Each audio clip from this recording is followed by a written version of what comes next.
देववाणी संस्कृत ट्यूटोरियल में आपका स्वागत है। इस वीडियो में मैं आपको संस्कृत सुधा भाग 2 के द्वितीय पाठ मातामह से गृहम् अगच्छम् के विषय में बताने जा रही हूँ। संस्कृत सुधा भाग 2 का इस साल नया संस्करण आया है, जिसमें कुछ पाठों में परिवर्तन किया गया है।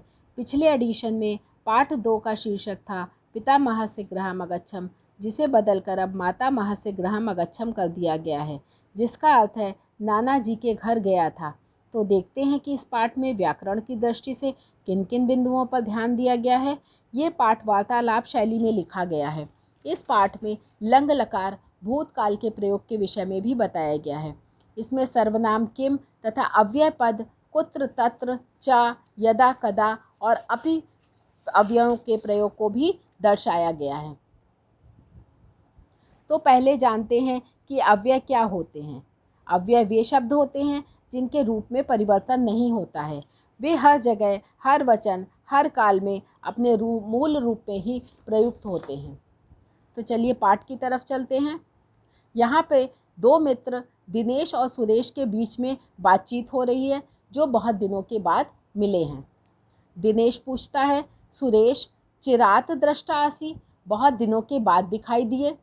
सुरेश कहता है, अहम अत्र न आसम, मैं यहाँ नहीं था। अहम माने मैं, अत्र यहाँ, न आसम नहीं था। यहाँ पर भी देखिए अत्र और न अव्यय पद हैं। दिनेश पूछता है, मित्र त्वम कुत्र आसी, मित्र त्वम माने तुम, कुत्र कहाँ, आसी थे, तुम कहाँ थे। सुरेश उत्तर देता है, अहम मातामह से गृहम् अगच्छम्, मैं नाना जी के घर गया था। दिनेश फिर पूछता है, तब मातामह से गृहम् कुत्र अस्ति, तुम्हारे नाना जी का घर कहाँ है। मम मातामह वाराणसी नगरे निवसति, मेरे नाना जी वाराणसी नगर में निवसति माने रहते हैं।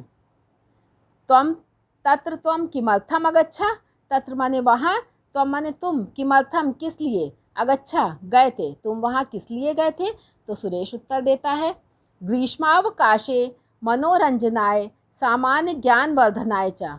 ग्रीष्मावकाशे माने गर्मी की छुट्टियों में, मनोरंजनाय मनोरंजन के लिए या आनंद के लिए, सामान्य ज्ञान वर्धनाय च और सामान्य ज्ञान के वर्धन के लिए या सामान्य ज्ञान बढ़ाने के लिए, क्योंकि वाराणसी नगर बहुत प्राचीन नगर है और उसमें बहुत सारी चीज़ें देखने की जिसके विषय में जाना जा सकता है।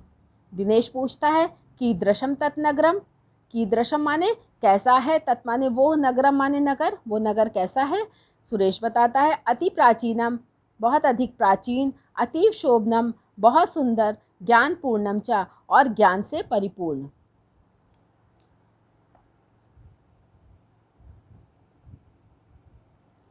फिर वो पूछता है दिनेश, तत्र त्वम किम अपश्या, तत्र माने वहाँ, तुमने, किम माने क्या, अपश्या देखा, तुमने वहाँ क्या देखा।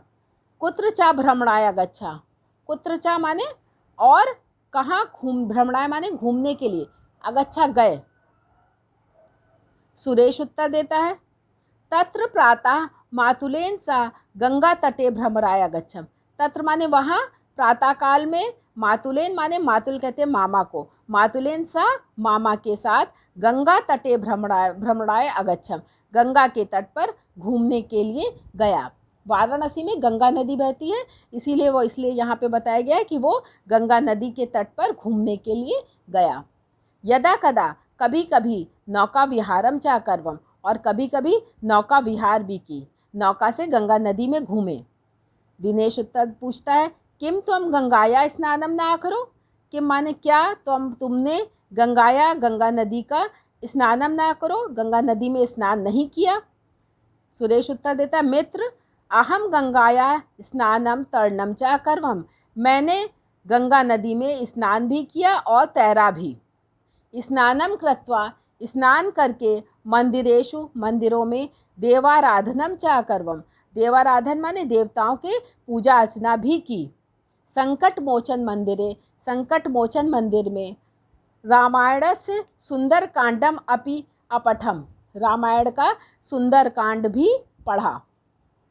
दिनेश पूछता है, सायंकाले त्वम कालम कथम अनया, सायंकाले माने शाम के समय, त्वम माने तुमने, कालम माने समय को, कथम किस प्रकार, अनया माने व्यतीत किया, बिताया।